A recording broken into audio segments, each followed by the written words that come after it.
Hey everyone! Welcome back to Toonie Talks, your go-to channel for simple Canadian money tips. Today, we're breaking down one of the easiest ways to budget your money, the 50-30-20 rule. If you've struggled to save, overspent on wants, or just want a clear system for managing your cash, this video is for you. What is the 50-30-20 rule? The 50-30-20 rule is a simple budgeting method that divides your income into three categories: 50% for needs, 30% for wants, and 20% for savings and debt repayment. 50% for needs. Needs are the essentials you must pay for each month. This includes rent or mortgage, utilities, groceries, transportation, and minimum debt payments. The key here is to keep these under half of your take-home pay. 30% for wants. Wants are the fun stuff, things you enjoy but don't absolutely need. This might be eating out, streaming subscriptions, shopping, and vacations. This is where most people overspend, so the 30% cap helps keep it under control. 20% for savings and debt repayment.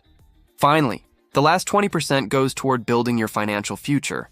That means saving in your TFSA or RRSP, paying down credit card debt faster, or building an emergency fund. Think of this as paying your future self. Here's an example. Let's say you take home $4,000 per month after tax. Here's how the 50-30-20 rule would look. $2,000 for needs, $1,200 for wants, $800 for savings and debt repayment. Simple, right? Why it works? This method works because it's flexible. Whether you're just starting out or making six figures, it adapts to your income. It also forces you to prioritize, so you don't spend everything on wants while ignoring savings. Some things to keep in mind. Don't confuse wants and needs.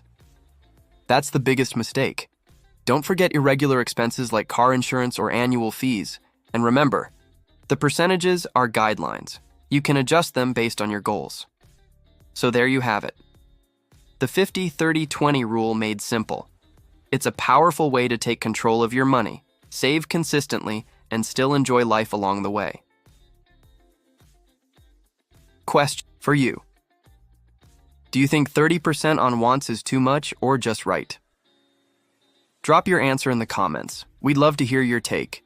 And don't forget to subscribe to Toonie Talks for more Canadian money tips every week.